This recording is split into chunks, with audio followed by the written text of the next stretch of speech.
As they pulled up to the haunted lighthouse, his friend told him that anyone who went up never came back down. No bodies, no answers, just gone forever. He warned his friend not to go, but curiosity got the better of him. He told him he would call from the top to prove he was okay. Phone in hand, he stepped through the door and disappeared up the stairs.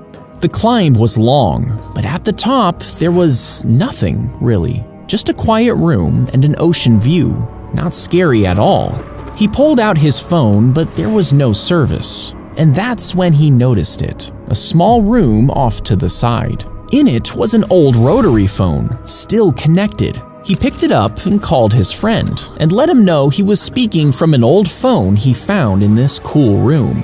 The friend froze. There was no phone or room in this lighthouse. He circled the base, looked up, and saw him standing on an old rotting plank, holding his cell phone. A gust of wind came hard off the sea. The call cut out, and only the lighthouse remained. They set up a baby monitor to keep an eye on their daughter, because recently they had noticed open drawers and crooked window blinds, things that made them uneasy. The camera was a way to make sure nothing odd was happening. Hours later, in the middle of the night, the monitor crackled awake, instantly jolting her from sleep. She glanced at the screen and saw her husband standing over the crib, cradling their baby. She felt relieved until she realized her husband was lying right next to her. Panic surged as she grabbed a baseball bat and bolted into the nursery. She turned on the light, and her husband spun around, startled, clutching their baby. If this was her husband, then who was in her bed? While he was studying, a hand reached through the window and dropped a velvet case onto his desk. Inside were 2 glowing contact lenses. He slid one onto each eye, and immediately the text on the page moved. Diagrams animated, labels slid in place, and the answers appeared right on the paper. Every problem was solved before he even finished reading it. On the way out of the library, he saw the man who gave him the lenses watching in the distance. During labs, the lines he needed to cut appeared as paths, and when taking a test, every question lit up with answers only he could see. He graduated at the top of his class and saw the mysterious man again in the crowd. Years passed by, and he became a legend in the industry. While operating, overlays hovered over organs, showing him exactly what to do. And every single one of his patients survived. After years of this, the call came. The president had suffered a stroke live on air. Emergency surgery was needed, and he was their best bet. His hands were shaking as he scrubbed in, but as he stood over the president, the lenses immediately brightened, drawing neat paths across the failing heart. He began to push the skin, but then everything disappeared. There was nothing to guide his hands. Shaking, he pushed the scalpel anyway and cut too deep. Blood spurted up over his arms, and it was too late. Monitors were flatlining. The president was dead. The crowd was horrified as they looked down at the body, except for one man. He was completely unfazed, with a faint smile on his face as he turned and walked away.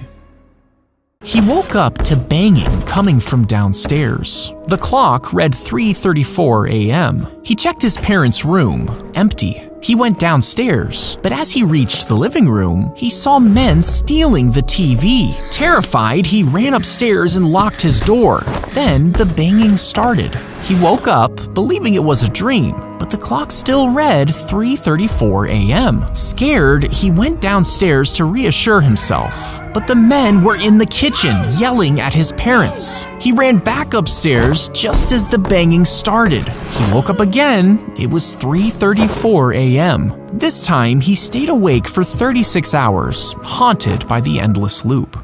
There was a staircase in the middle of the village that led straight into the sky with no end in sight.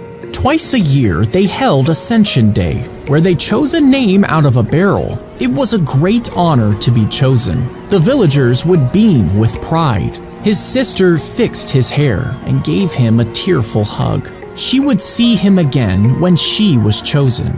The elder pressed on his chest and studied him for a moment. Then he stepped aside without a word. He climbed as the villagers cheered, but as she watched the cloud swallow him, something felt terribly wrong.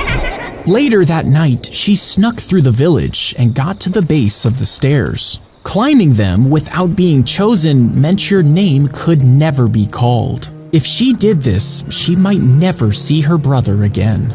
But she couldn't shake the unease, so she started climbing. As the village disappeared below, the air got thinner and it was cold. She found a door. It opened with a groan. Inside was a long table with two strange figures at either end. One of the figures reached out and lifted the lid from the largest tray. She froze in disbelief. It was her brother, tied like a roast, an apple jammed in his mouth. His eyes were blinking. He was still alive. She turned to go get help, but the wind slammed the door shut. He got into his time machine and set the dial for ancient Rome. It landed with a loud crack. As it opened, he stepped out. And as the dust cleared, he realized he was right in the middle of a Roman army. A soldier grabbed his arm, but he managed to pull out of his grasp, leaving behind his watch. He ran back as a spear whizzed past his head. He punched his return coordinates. The machine landed in silence. As it opened, he saw nothing but gray skies and dead trees. Behind him was a city in ruins. A massive statue was half buried in the ash. It was an emperor, with one arm reaching out of the ground, and on the wrist was a watch.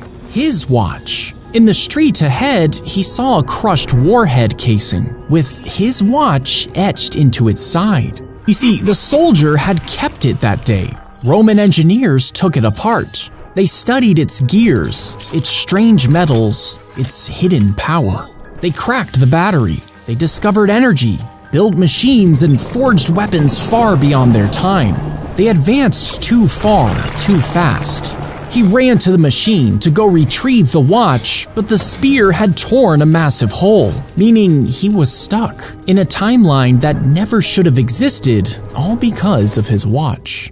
He would steal the dog and take it home with him, but this wasn't just a random pet. You see, he did his research beforehand, hanging out in dog parks and looking for emotional owners. You know, the ones who loved their pets as if they were kids. Then he would follow them home, stake out the house, and take their dogs. Soon, the lost dog posters would appear, and when he offered his help, they always agreed money was no object to these people. When he finally staged the reunion, he would live stream it, and it was always a hit. Hundreds of thousands tuned in live, and soon his videos even attracted sponsors. That's because he had a knack for finding the best targets, like Ernie, an elderly veteran with PTSD, and a support dog as his only companion. After stealing his dog, he streamed himself pretending to find him, and teased a dramatic live stream of the reunion when he would return the animal. But when he stepped inside the veteran's house, the dog stopped dead in its tracks and started whining. He shrugged it off with a smile. There were thousands of viewers watching. With a sharp tug, he managed to get the dog moving until he got to the kitchen and found the man on the floor dead. Panicked, he fumbled with the record button, desperate to shut off the stream. "This wasn't supposed to happen," he whispered. "I just steal them. I give them back. I'm not a killer." But the stream never actually stopped, and his followers heard everything.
As he tucked his daughter in, she looked scared and asked him to check the closet. The father smiled and walked over, but as he pulled the closet door open, his face went numb. It was his daughter.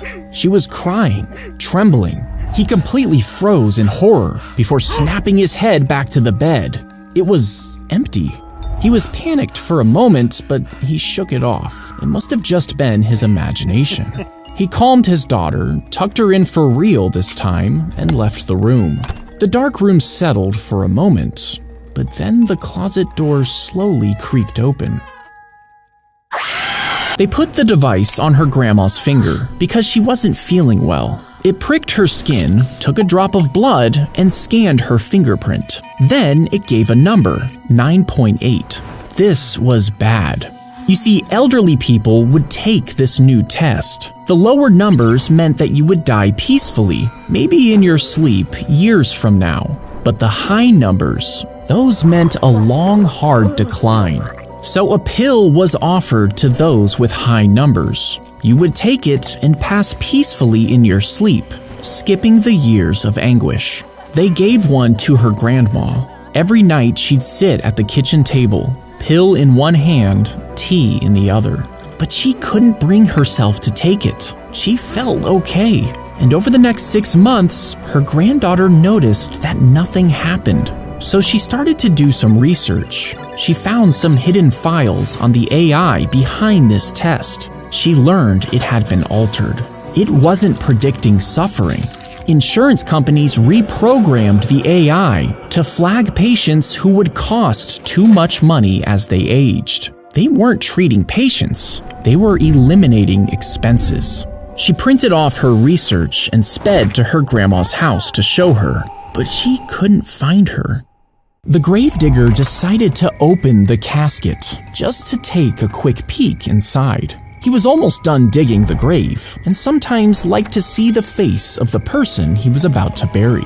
But what he saw made him fall back in shock. It was his face staring up from inside. Heart racing, he sprinted home to his wife, leaving the grave half dug. But when he got there, his wife looked at him with horror. She backed away, trembling, reaching for a knife behind her. He stepped forward and she screamed. He ran. He didn't know where else to go, so he returned to the graveyard. But now there were figures standing around the open casket. He crept closer. Their skin was gray, their heads swollen, and eyes were black and wide. One of them turned. It placed a hand on his shoulder. "You finished the mission, Zarthan. Great job as always." He couldn't move or speak, just frozen in confusion. The figure sighed. "You poor thing. You've been down here too long." She reached up and touched his cheek, slowly peeling, revealing the truth. His skin came away like fabric, and beneath it, he's one of them. He opened the package and pulled out a sleek-looking headset with no branding, only a QR code. He scanned it, downloaded the game, and hit launch. He hesitated for a moment, but decided to put on the headset. Immediate bright flashes filled his vision, a loud, deafening tone, then everything went black. He woke up on his floor, dying of thirst and hopelessly confused. His phone buzzed and he picked it up. 55 missed calls, hundreds of texts. He looked at the date. 2 days had gone by. He scrolled through the messages. Please turn yourself in. How could you? Why? His mom's message read, I still love you, but you have to go to the cops. One message included a video link. He clicked it. It was him, lighting a house on fire.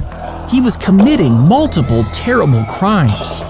But when he turned to get the headset, it was gone, along with his computer. Sirens approached. Red and blue flooded his room. Heart beating out of his chest. His eyes caught the back door, and he decided to run. His wife was sitting beside him. The kids were sleeping in the back seat. The road stretched, quiet and dark. Then headlights cut across the line.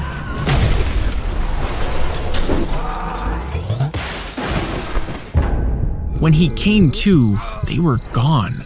His family was dead because of a drunk driver, and he was all alone. Now, 20 years later, he's retelling the story for the 100th time to his psychiatrist. She had adjusted his medication many times, but nothing seemed to help. He was numb. He just couldn't enjoy life. So she suggested an experimental clinic that claimed it could completely erase specific memories. This would be perfect for him. He had been struggling with this weight for too long. He agreed, desperate to forget his trauma, signing all the waivers without hesitation. Anything to make the pain disappear. At the clinic, a nurse prepared him for the procedure, noticing his trembling hands and downcast eyes. Then the lead scientist asked him to recall every detail: the collision, the screaming metal, the silence afterward. He poured it all out so the machine could trace the neural pathways and find his memory. They sedated him and the procedure began.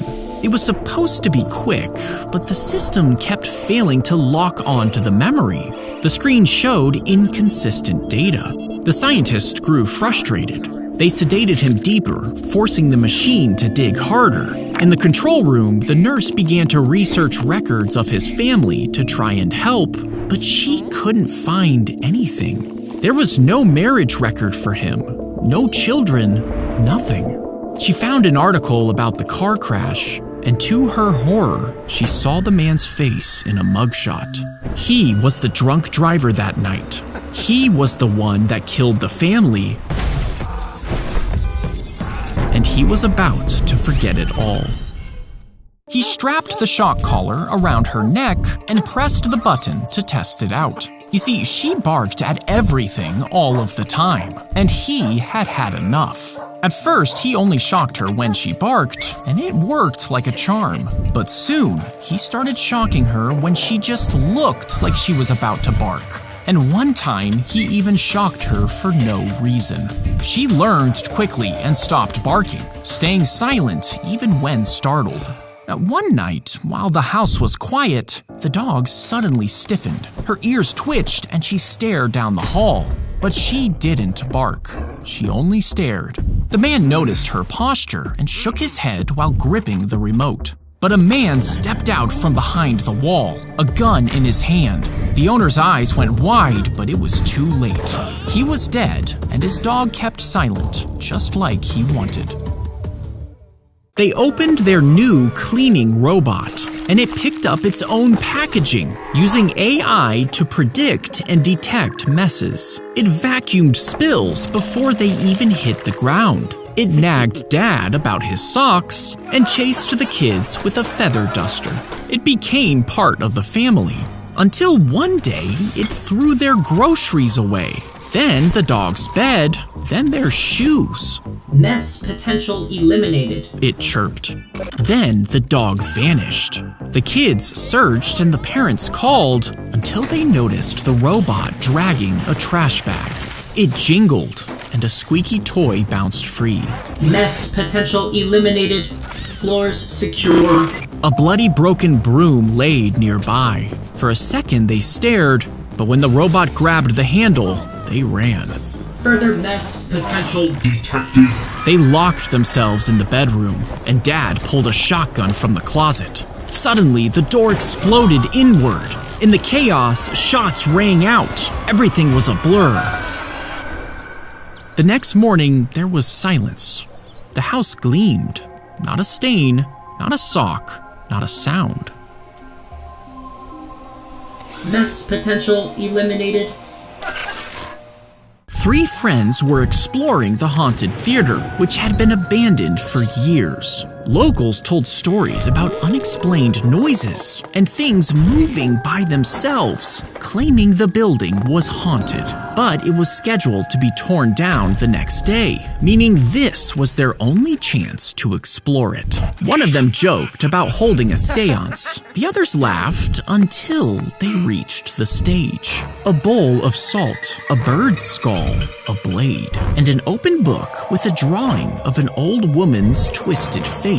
Then a faint sound came from the rafters. It almost sounded like a woman screaming in fear. 2 of the friends laughed and stepped closer, but the third shook his head, saying it felt wrong. They kept urging him, promising that it was just for fun. Finally, he sighed and climbed onto the stage. They stood around the circle and joined hands. The air grew still, but they heard a soft scraping sound. It was the blade. It started to tremble. It scraped across the floor, slowly turning toward them. Then the massive curtain dropped with a heavy crash before the whole stage collapsed. The next morning, the demo crew searched the ruins. No sign of anyone inside, just a crushed skull, a sharp knife, and a book with a drawing. It was 3 terrified teens, sketched on the page. When the wrecking ball hit, the workers swore they heard screams coming from inside the walls. They rolled him into the nursing home, even though he didn't want to go, and they took his beloved dog with them when they left. Now his days were filled with pills, checkups, and bland meals served on trays. But without his dog, everything felt hollow. He began to notice things. Pills left untouched, piling up on tables. Now he recognized these medications. Drugs that, mixed wrong, could be deadly. And soon after, people around him started dying, one by one. Each loss explained away by staff as just old age. Late one night, he called his daughter and whispered, "It isn't safe here." He begged her to let him move back home, but she just asked if he had been taking his pills. As the days passed, more deaths followed. Then a nurse collapsed suddenly in the dining hall. This time, there was no explanation. The staff scrambled, ordering cameras to be installed. Weeks later, his daughter was called in for a meeting. The police were there. They pulled up grainy footage of the old man. He was crushing pills, mixing the powder into the communal sugar jar. A nurse stirred the sugar into her coffee, took a sip, and collapsed. It was him. The family turned in horror, but he just smiled while petting his dog. "I told you, it isn't safe here." Claire took the new weight loss pill, excited to finally get rid of her hunger. She celebrated over a pizza dinner with her family, but her plate remained empty. Her appetite had vanished. She finally felt in control. Within just a few days, the weight melted off. But then, the real change started to hit. Pancakes smelled like vomit. Homemade meals made her gag. Even water tasted rotten. She tried to quit the pills, but even after she stopped, her body still reacted like everything was poison. Just the thought of food made her panic. Doctors told her the medication had connected the thought of food with being poisoned. It couldn't be undone, and it was happening to everyone who had taken it. After months of being on a feeding tube, she finally got the news. A second pill had hit the market, offering 24 hours of relief. She cried as she finally enjoyed dinner with her family, and every bite was better than she ever remembered. But within a day, the pharmacies were out of the new medication. People ended up fighting over the pills in the streets. One night, Claire dragged herself to a pharmacy. It was already filled with others like her. Rummaging through the medications scattered on the floor, she grabbed a handful of mixed pills and swallowed, desperately hoping that something in there would bring her hunger back. Her shovel hit something as she was helping in the garden. She thought it was a rock at first, but when she pulled it out, it was cold and heavy. She immediately ran over and handed it to her father. He kept a straight face, but he was just as confused. Later that evening, as he was studying it, something began to move. He stepped back, scared, and knocked over the lantern. Oil and flames began to spread. He stumbled back and knocked the dial onto the floor. The flames were gone. The lantern stood upright. The dial was back on the anvil. Now, he was a man of God, and this was sorcery. He grabbed a mallet and struck it again and again, but it wouldn't break.